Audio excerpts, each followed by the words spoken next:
Hello दोस्तों, welcome to horror vibes. आज मैं आपको डॉगमैन को देखे जाने की कुछ घटनाओं के बारे में बताने वाला हूँ। ये सारी घटनाएं मुझे रेडिट से मिली है। घटनाएं शुरू करने से पहले मैं ये बता दूं कि अगर आप चैनल पर नए हैं और आपको हॉरर स्टोरीज और मिस्टीरियस स्टोरीज सुनना पसंद है तो आप हॉरर वाइब्स को सब्सक्राइब कर सकते हैं। और अगर आपके साथ भी कोई अजीब सी घटना घटी हो तो वो सारी घटनाएं आप मुझे मेरे इंस्टाग्राम पर भेज सकते हैं। मैं अपने इंस्टाग्राम का लिंक वीडियो के डिस्क्रिप्शन में दे दूंगा। साथ ही वीडियो पसंद आए तो चैनल को सब्सक्राइब करना मत भूलिएगा। डॉगमैन से रिलेटेड एक घटना मैंने पहले भी अपलोड की है, तो आप उसे भी जाकर देख सकते हैं। मुझे कमेंट करके ये भी बताइएगा कि आपको वीडियो कैसी लगी और मैं अगली वीडियो किस टॉपिक पर बनाऊं। तो ज़्यादा टाइम ना लेते हुए वीडियो को करते हैं शुरू और खो जाते हैं अंधेरों में।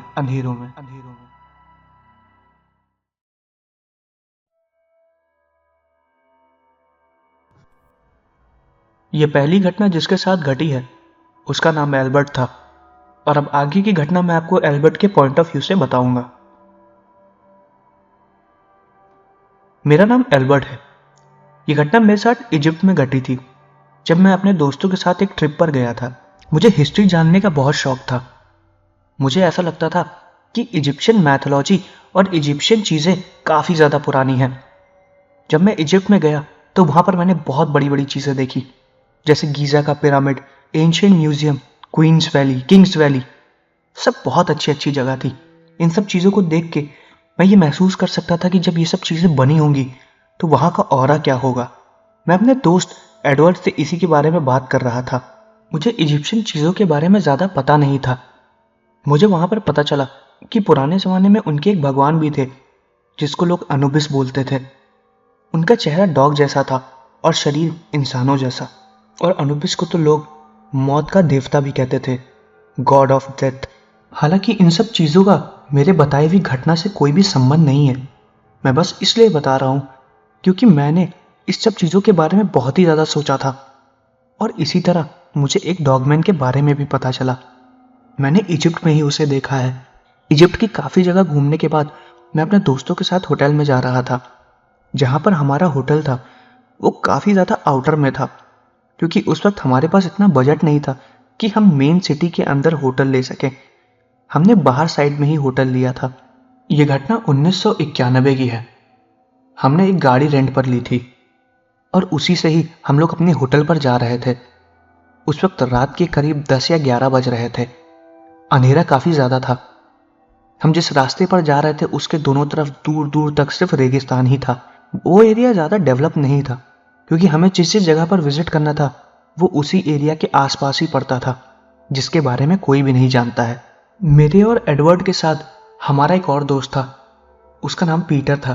पीटर को अलग अलग जगह विजिट करने का और अलग अलग एक्सपीरियंस लेने का बहुत ही ज़्यादा शौक था।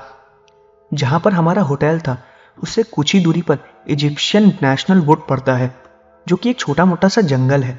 पर वो इतना भी छोटा जंगल नहीं है कि हम तीनों वहाँ पर जाके खोए ना। होटल के स्टाफ ने हमें वहाँ पर जाने से मना किया था, लेकिन हम वहाँ पर टूरिस्ट थे तो हमने उनसे रिक्वेस्ट की कि वो हमें वहाँ पर ले चले। उन्होंने हमसे काफ़ी ज़्यादा पैसे मांगे। हम वहाँ पर अभी एक दिन और रुकने वाले थे। पीटर ने वहाँ पर जाने के लिए पैसे देने के लिए हाँ कर दिया, और मैं, पीटर और एडवर्ड तीनों लोग इजिप्शियन वुड में जाने के लिए तैयार हो गए। हमें एक ड्राइवर भी मिला। उसका नाम अब्बासी था। मुझे आज भी उस ड्राइवर का नाम बहुत अच्छे से याद है। काफ़ी शांत रहता था वो। मैंने अब्बासी से पूछा था कि लोग इजिप्शियन जंगल में क्यों नहीं जाते हैं। अब्बासी ने बहुत ही अजीब सा जवाब दिया। उसने बोला कि वहां पर उसे देखा गया है। उसने उस पर्टिकुलर चीज का नाम नहीं बताया। मैंने अब्बासी से दोबारा पूछा कि तुम किसका नाम लेने की कोशिश कर रहे हो। उसने बताया कि हम उसका नाम नहीं लेते। उसने कुछ अजीब सा नाम बताया था। मैं उस नाम को भूल चुका हूं। बहुत ही अजीब नाम था वो। मैंने उससे पूछा कि वो अजीब सी चीज दिखती कैसी है। तब उसने हमें बताया कि उसका चेहरा एक कुत्ते जैसा होता है और शरीर एक बड़े इंसान जैसा। उसके शरीर में बाल निकले रहते हैं और उसकी हाइट करीबन 7 से 8 फीट की रहती है, और वो काफ़ी ज़्यादा बड़ा होता है। लंबे हाथ पैर और नाखून एकदम नुकीले, आंखें लाल जो कि अंधेरे में चमकती रहती हैं। जिस हिसाब से अब्बासी ने उसके बारे में बताया, एडवर्ड के मुंह से साफ साफ निकला, ये तो किसी डॉगमैन की बात कर रहे हो तुम। अब्बासी ने कहा हाँ, ऐसा ही कुछ समझ लो। जब वो हमें इन सब चीज़ों के बारे में कार में बता रहा था तो पीटर अब्बासी से कार तेज चलाने के लिए बोल रहा था। अब्बासी ने बताया कि 15 मिनट में हम लोग उस फॉरेस्ट में पहुंच जाएंगे। दरअसल उस फॉरेस्ट में हमें इसलिए जाना था क्योंकि पीटर ने वहां के बारे में सुना था कि वहां पर बहुत ही ज़्यादा एंशिएंट टेम्पल है और मंदिर है जिसके बारे में बहुत कम ही लोग जानते हैं। छोटे मोटे मंदिर, वो भी पुराने देवताओं के। अब्बासी ने बोला था कि वहां पर ज़्यादा कोई जाता नहीं है और रात के वक्त वो मंदिर बंद रहते हैं। हमें दिन में वहां आना चाहिए था, लेकिन दिन में हमारे पास टाइम नहीं था क्योंकि हमें वापस एयरपोर्ट भी जाना था। 15 मिनट बाद अब्बासी हम तीनों को लेके उस जंगल के पास पहुंच गया। अब्बासी ने बोला कि वो इसके आगे नहीं जाएगा, अगर हमें जाना है तो हम अकेले चले जाएं। उसने बताया कि जंगल के जब आप थोड़ा सा और अंदर जाओगे तो आपको एक रास्ता बना हुआ मिलेगा और वहां पर हल्के फुल्के बोर्ड्स भी लगे हुए हैं। उनको फॉलो करते हुए आप उस टेम्पल पर पहुंच जाओगे। रास्ते में कुछ दुकानें भी मिलेंगी जो कि उसी टेम्पल की तरफ ही जाती हैं, लेकिन इस समय वो सारी दुकानें बंद होंगी। हालांकि आप उन दुकानों को फॉलो करते हुए टेम्पल के पास पहुंच जाओगे। हम तीनों ने कहा ठीक है, और उसके बाद हम लोग वहां कार से उतर गए और जंगल के अंदर चले गए।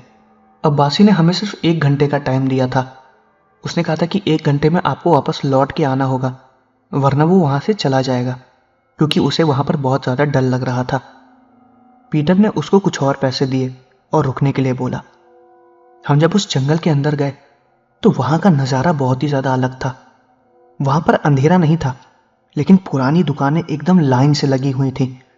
उन दुकानों के ऊपर एक एक पुराने पुराने खंबे लगे हुए थे जिन पे एक बहुत ही ढीली सी तार और हर तार में एक बल्ब बंधा हुआ था जो कि बहुत धीमे धीमे जल रहा था। वो काफी ज्यादा पुराना लग रहा था और देखने में बहुत ही ज्यादा एंशिएंट और खूबसूरत। हमें सिर्फ वही रोड दिखाई दे रही थी जहां पर बल्ब चल रहे थे और दुकानों के पीछे का पूरा काला जंगल। उस पूरी रोड पे मैं, एडवर्ड और पीटर ही थे। पीटर बहुत ज्यादा एक्साइटेड था। वो जोर जोर से हंस भी रहा था। हमारी हंसी की गूंज पूरे जंगल में गूंज रही थी। कुछ लोग अपनी दुकान बंद करके जंगल से बाहर चले जाते हैं और कुछ लोगों का घर उनकी दुकान के जस्ट पीछे ही रहता है, लेकिन रात में वो लोग बाहर नहीं निकलते हैं। एक चीज मैंने नोटिस की थी कि सारे दुकान और घर के आगे एक अजीब सा चिन्ह बना हुआ था। वो किस चीज का चिन्ह था मुझे आज तक पता नहीं चला। मैंने इसके बारे में पीटर से भी पूछा था, उसको भी कुछ नहीं पता था। उस चिन्ह को देख के ऐसा लग रहा था कि वो किसी खून से बनाया गया है, और वो इंसानी खून तो मेरे हिसाब से बिल्कुल भी नहीं होगा। खैर, पीटर इतना खुश था कि उन सब चीजों के बारे में हमने बिल्कुल भी ध्यान नहीं दिया। हम सिर्फ उन बल्ब्स को फॉलो करते हुए मंदिर की तरफ जा रहे थे। जब हम उस मंदिर के पास पहुंचे तो वो बहुत ही ज्यादा बड़ा था और खूबसूरत भी था। उसकी बनावट को देख के ऐसा लग रहा था कि उसकी कारीगरी बहुत ही ज्यादा साइंटिफिक है। हम तीनों लोग उसी को ही देख रहे थे। हालांकि मंदिर बंद था तो हम उसके अंदर नहीं जा पाए, लेकिन हम तीनों लोग बहुत ही ज्यादा खुश थे। वहां पे ऐसी चीज हमने पहली बार देखी थी। तभी हमें मंदिर के ऊपर एक अजीब सी परछाई खड़ी दिखाई दी, और वो परछाई मैंने, एडवर्ड ने और पीटर ने एक साथ देखी। हम तीनों लोग उसी परछाई को देख रहे थे और वो परछाई हम तीनों को। कुछ देर के लिए तो हम लोग एकदम शांत हो गए। हमारी आंखों के सामने वो परछाई उस मंदिर से उतर रही थी, और वो भी उल्टा, जैसे कोई छिपकली होती है। मंदिर के ऊपर भी हल्के फुल्के बल्ब लगे हुए थे। अंधेरे में तो हमें वो ठीक से नहीं दिखाई दिया, लेकिन जब वो उल्टा उतरते हुए बल्ब के हिस्से में आया तब उस पर रोशनी पड़ी, और तब हम तीनों ने उसको पहली बार देखा। और वो वही क्रीचर था जिसके बारे में अब्बासी ने हमें बताया था, हूबहू एक डॉगमैन जैसा। जब मैंने पहली बार उस क्रीचर को देखा तो हूबहू पहले तो मुझे वो अनुबिस लगा, लेकिन मेरी वो गलती थी। वो अनुबिस नहीं था, वो कोई अजीब ही क्रीचर था। इतना बड़ा क्रीचर मैंने पहली बार देखा था। उसका चेहरा एक बड़े कुत्ते जैसा था, पतले हाथ पैर और उनमें नाखून, वो भी काफी ज्यादा नुकीले। उसकी आंखों की लाल चमक अंधेरे में हम तीनों को साफ साफ दिखाई दे रही थी, और वो बहुत ही ज्यादा गुस्से में लग रहा था। इतनी भयंकर आवाज शायद मैंने पहली बार सुनी होगी। ऐसा लग रहा था कि बादल गरज रहे हैं। वो इतना जोर से चिल्लाया था। पीटर ने सोचा था कि वो उसकी फोटोग्राफ खींच लेगा, लेकिन वो इतना डर गया था कि उसके हाथ पैर काम ही नहीं कर रहे थे। हम तीनों लोग के पैर भी जम गए थे। हम तीनों लोगों के दिमाग में ये था कि वहां से भागे, पर पता नहीं क्या हुआ। हम तीनों लोग भाग भी नहीं पाए। वो हमारी आंखों के सामने धीरे धीरे नीचे उतर रहा था और हमारे और उसकी बीच की दूरी खत्म हो रही थी, लेकिन तब भी हम कुछ भी नहीं कर रहे थे। वो मंदिर के अंदर के हिस्से में था और हम बाहर। मैं डर की वजह से जोर जोर से चिल्लाने लगा। जहां पर मैं खड़ा था उसके पीछे एक दुकान थी जिसमें एक घर भी बना हुआ था। उसके अंदर 2 औरतें रहती थीं। उन्होंने पता नहीं इजिप्शियन भाषा में क्या बोला, लेकिन उन्होंने अपने घर का दरवाजा खोल दिया। हम तीनों लोगों ने उन्हें दरवाजा खोलते हुए देखा और उन तीनों औरतों ने हमको पकड़ के धीरे धीरे अपने घर के अंदर कर लिया और दरवाजे को अंदर से बंद कर लिया। हम उन दोनों औरतों को नहीं जानते थे, वो वहीं की ही रहने वाली थी। कुछ देर तक हम वहीं पर ही बैठे रहे और सब कुछ एकदम शांत हो गया। हमें वो जानवर दोबारा दिखा भी नहीं और ना ही उसकी किसी तरीके की कोई आवाज आई। हालांकि जब हम उन औरतों के घर के अंदर थे तो हमें ऐसा महसूस हुआ कि वो जानवर या वो क्रीचर उनके घर के बाहर टहल रहा है, लेकिन उसने हमें किसी भी तरीके का कोई नुकसान नहीं पहुंचाया। जब हमने उन औरतों को देखा तो वो काफी ज्यादा गुस्से में लग रही थी। उन्होंने अपनी भाषा में कुछ तो जरूर बोला, लेकिन मुझे इतना समझ में आ रहा था कि वो हमें ये बोल रही थी कि अगर तुम्हें मरने का इतना ही शौक है तो यहां पर क्यों आए हो, कहीं और जाके मरो। मुझे ऐसा एहसास हुआ कि वो यही बोलना चाह रही थी। हम उनके घर के अंदर करीब आधे घंटे तक थे। पीटर काफी ज्यादा डरा हुआ था और एडवर्ड भी, और मुझे तो कुछ समझ में ही नहीं आ रहा था। मुझे तो ऐसा लग रहा था कि जो कुछ भी हमारे साथ घटा ये बस एक सपना है और अभी कुछ देर में मैं जाग जाऊंगा, लेकिन ऐसा कुछ भी नहीं हुआ। कुछ देर बाद जब हम तीनों नॉर्मल हुए तो उन दोनों औरतों ने, मुझे ऐसा लगा कि हमें वहां से जाने के लिए बोला। उन्होंने अपने घर का दरवाजा खोल दिया। हमें डर लग रहा था। एडवर्ड की आंख से आंसू निकल रहे थे कि उन दोनों औरतों ने हमें बचा लिया। उस समय हमारे पास कुछ इजिप्शियन करेंसी भी थी। एल्बर्ट ने उन करेंसी को उठा के उन औरतों के घर पे ही रख दिया। एल्बर्ट उनका शुक्रिया अदा करना चाहता था कि उन्होंने हमारी जान बचाई। उन्होंने उस पैसे को भी रख लिया। जैसे ही उन्होंने दरवाजा खोला, हम तीनों लोग एक साथ उसी रोड पर वापस जंगल के बाहर की तरफ भागे। हम जब जंगल के बाहर निकले तो अब्बासी वहीं पर गाड़ी खड़ी करके हमारा इंतजार कर रहा था। वो गाड़ी के बोनट पर बैठे हुए सिगरेट पी रहा था और वो लगातार जंगल की तरफ ही देख रहा था। जब उसने हमें देखा कि हम भागते हुए आ रहे हैं तो पता नहीं वो कुछ समझ गया। उसने तुरंत अपनी सिगरेट फेंकी और गाड़ी के अंदर आके बैठ गया। गाड़ी के अंदर बैठने से पहले उसने गाड़ी के दोनों दरवाजे भी खोल दिए थे ताकि हमें दरवाजे को खोलने में समय ना लगे। ऐसा लग रहा था कि उसने अपने आप समझ लिया है कि हमारे साथ कोई घटना घटी है। हम तुरंत गाड़ी के अंदर बैठे और हमारे बिना बोले ही अब्बासी ने गाड़ी को खूब तेज भगाया। उस जगह से करीबन 1 किलोमीटर दूर जब तक गाड़ी चल रही थी हम चारों लोगों ने किसी से कोई भी बात नहीं की। फिर जब थोड़ा आगे आए तो अब्बासी ने हमसे पूछा कि आप लोगों को क्या हुआ। मैंने अब्बासी को सारी बात बताई। अब्बासी ने बोला कि आपकी किस्मत अच्छी थी कि आप बच गए, वरना उस जंगल से रात में कोई भी बाहर नहीं आता है। या तो उस जंगल के अंदर ही रहता है या तो दिन में ही वहां पे लोग आना जाना करते हैं। रात के वक्त वहां पर टहलना खतरे से खाली नहीं है। जब मैंने अब्बासी से उस क्रीचर के बारे में बोला तो उसने बोला कि उसी क्रीचर की वजह से लोग रात में यहां पर नहीं आते हैं। कई बार उसको इस जगह देखा गया है। कई सालों पहले तो उसने कई बच्चों को मार भी डाला था। वो कहां से आता है और वो यहां पर कब से है, इसके बारे में किसी को कुछ भी नहीं पता। और अब्बासी ने यह भी बताया था कि जंगल के अंदर जितनी भी दुकानें और घर बने हुए हैं उसके बाहर जो चिन्ह लगा हुआ है, वो चिन्ह को वो क्रीचर देख के कभी भी उसके पास नहीं आता। ऐसा क्यों है और वहां पर ऐसा क्यों होता है, इसके बारे में किसी को कुछ नहीं पता और वो क्रीचर अक्सर रात में ही वहां पर दिखाई देता है। अब्बासी ने ये सब बातें जब हमें बताई तो हमें इन सब बातों पर विश्वास नहीं हो रहा था, लेकिन वो इजिप्ट था, वहां पर ऐसी घटनाएं आम बात है। हमने उसके बारे में फिर ज्यादा पूछा नहीं क्योंकि हम तीनों बस यही चाह रहे थे कि हम किसी तरह अपने होटल पहुंच जाए। करीबन 1 घंटे बाद हम अपने होटल पहुंच गए और फिर अगले दिन फ्लाइट करके हम अपने घर वापस आ गए। यह घटना जो हमारे साथ इजिप्ट में घटी बहुत ही ज्यादा अजीब घटना थी। इसके बारे में मैंने अपने कई दोस्तों को बताया। हम तीनों लोगों ने इसके बारे में कई लोगों से बात भी की। कई लोगों ने तो डॉगमैन के बारे में भी हमें बताया और ऐसे अजीब से क्रीचर के बारे में जिनको देखा नहीं गया है, लेकिन वो बाहरी दुनिया में सच में आज भी हमारा इंतजार कर रहे हैं।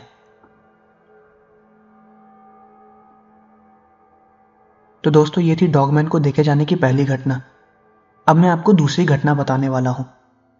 इस दूसरी घटना में मुझे नहीं पता कि वो डॉगमैन है या फिर वो कोई वेयरवुल्फ है, क्योंकि ये दोनों क्रीचर लगभग सेम ही तरीके से दिखाई देते हैं।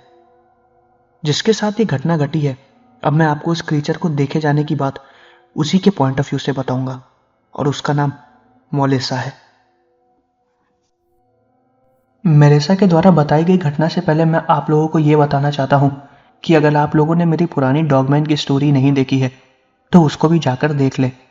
उस घटना की वीडियो की लिंक मैंने वीडियो के डिस्क्रिप्शन में दे दी है। आप इस घटना को सुनने के बाद उस वीडियो पर भी जरूर विजिट करिएगा। अब आगे की घटना मैं आपको मोलिसा के पॉइंट ऑफ व्यू से बताऊंगा। मेरा नाम मोलिसा है। मैं यूएसए के मिशिगन राज्य की रहने वाली हूं। यह घटना मेरे साथ तब घटी थी जब मेरी उम्र करीब 8 साल की थी। उस क्रीचर को मैंने और मेरी मम्मी ने साथ में देखा था। मिशिगन के जंगल काफी ज्यादा खूबसूरत थे। मैं अपनी मम्मी के साथ अक्सर वहां पर जाया करती थी। हम दोनों को साइकिलिंग करना बहुत अच्छा लगता था। वहां पर रोड भी काफी अच्छी बनी हुई थी। यह घटना 1990 की है। जब हम उस रास्ते पर जा रहे थे तो हमने देखा था कि वहां पर और भी कई लोग थे जो साइकिलिंग किया करते थे। मेरी मम्मी वहीं पर मुझे साइकिलिंग सिखाती थी और हम दोनों खूब एंजॉय करते थे।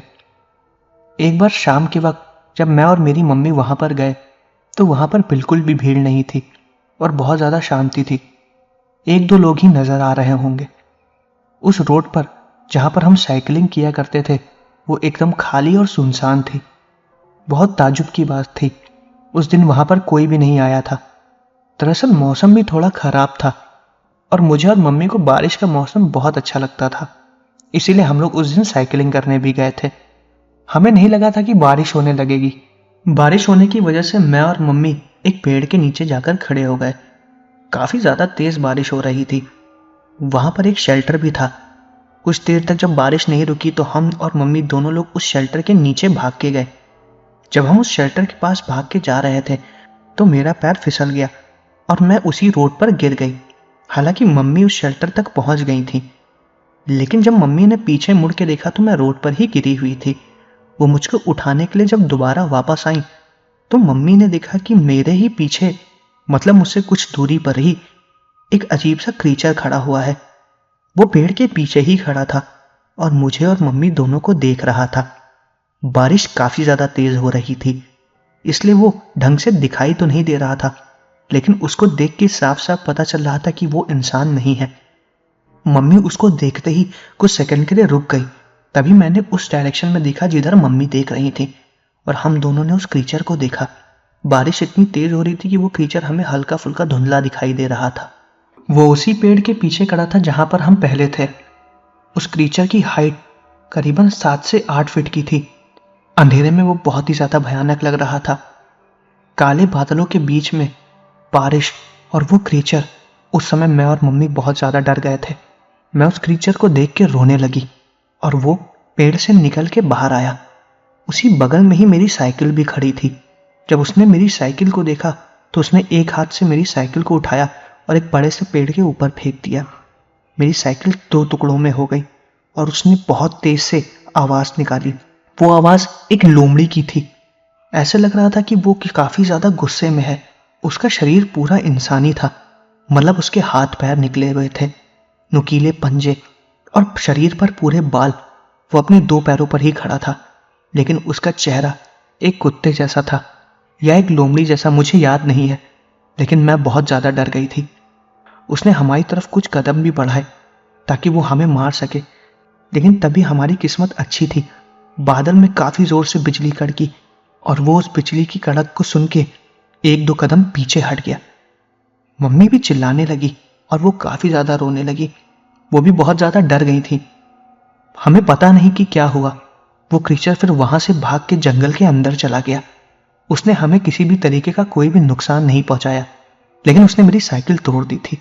उसके जाने के बाद मम्मी भाग के मेरे पास आई और उन्होंने मुझे गोद में उठाया और मुझे गोद से उठाते ही वो उस जंगल के बाहर की तरफ भागने लगी। वो बार बार पीछे की तरफ मुड़ के भी देख रही थी कि ऐसा ना हो वो क्रीचर दोबारा हमें पकड़ने के लिए आ जाए, लेकिन पीछे वो क्रीचर दोबारा नहीं आया। हालांकि उसके चिल्लाने की आवाज हमें हमारे कानों तक सुनाई दे रही थी। वो काफी ज्यादा गुस्से में था। उसने हम पे हमला क्यों नहीं किया इसके बारे में हमारे पास कोई भी जवाब नहीं है, लेकिन उस बादल की गरज के बाद वो जंगल के अंदर दोबारा भाग गया था और वो काफी ज्यादा डर भी गया था। उस दिन हमारी किस्मत अच्छी थी कि हम 2 लोग बच गए। इस घटना के बारे में मम्मी ने किसी को भी नहीं बताया, लेकिन मैंने अपने कई दोस्तों को बताया था। उस घटना के बाद से उस जगह मैं और मम्मी दोबारा कभी नहीं गए, और ये घटना एकदम सत्य है।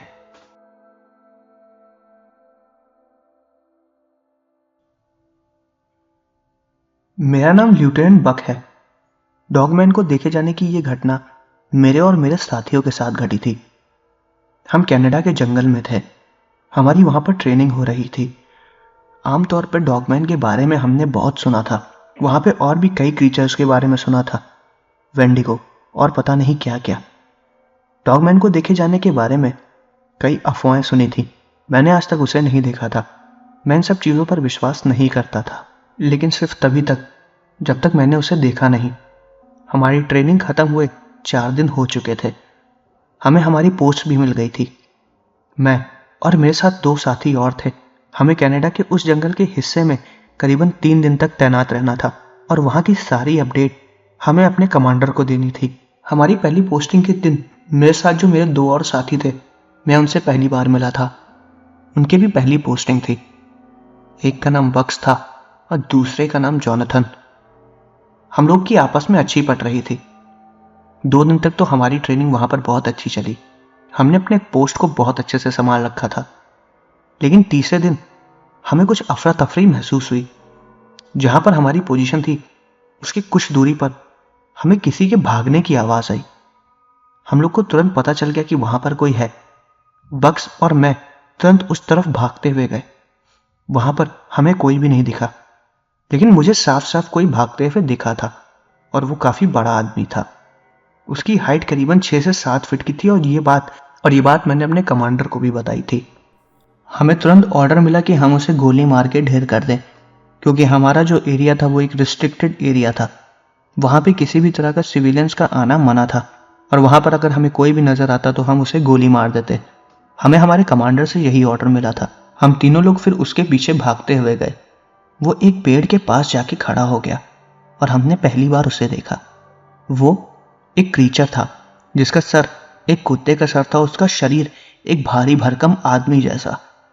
उसके हाथ पैर काफी ज्यादा नुकीले थे और पैर तो एक कुत्ते के पैर जैसे थे। काफी ज्यादा बड़ा था वो, और गुस्से में भी लग रहा था। उसकी लाल आंखें हमें साफ साफ दिखाई दे रही थी। वो इतने गुस्से में लग रहा था कि शायद वो हम पे हमला भी कर दे। सबसे पहले मैंने उसे देखा। उसे देखते ही मैंने उसके ऊपर गोली चला दी, और मेरी चलाई हुई गोली उसके शरीर से पार होकर पेड़ में लग गई, और उसके शरीर से एक बूंद खून भी नहीं निकला। मेरे गोली चलाते ही वो बहुत ज्यादा गुस्सा हो गया था और वो मेरे ऊपर हमला करने आ रहा था।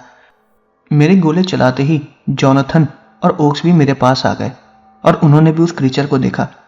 वो लोग भी उसके ऊपर लगातार अंधाधुंध फायरिंग कर रहे थे।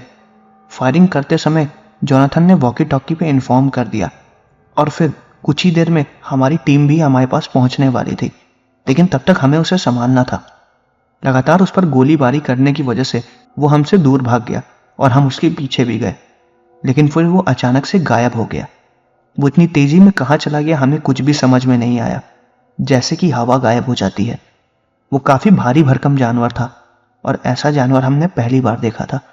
उसकी चमकती हुई आंखें मुझे आज भी याद हैं, और उसका वो गुर्राना मैं कभी भी भूल नहीं सकता हूं। आज भी उसके बारे में याद करके मेरे शरीर के रोंगटे खड़े हो जाते हैं। कुछ देर में हमारी टीम भी वहां पर पहुंच गई, और हमने उन्हें सारी बात बताई। लेकिन उस क्रीचर को हम लोगों ने फिर काफी दिनों तक ढूंढा, लेकिन हमें उसका कोई भी निशान नहीं मिला।